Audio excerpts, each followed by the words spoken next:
The counselling for NEET PG has been put on hold.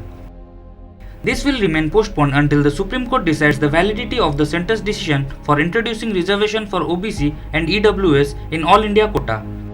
The centre has communicated this information to the Apex Court on Monday. As per reports, senior advocate Arvind Dattar, appearing for the NEET aspirants, had filed a petition in the court following an official communication from the Director General of Health Services that the counselling is to commence from October 25, 2021. He further urged for the court's interference, claiming that the entire process might be over during the pendency of the issue before the court. As per the latest orders, the counselling will not begin unless the issue has been dealt with by the court. After centre's assurance, a bench headed by Justice D.Y. Chandrachud observed that if counselling takes place before the court's decision, the students might get dragged into troubled waters as a result of the consequences.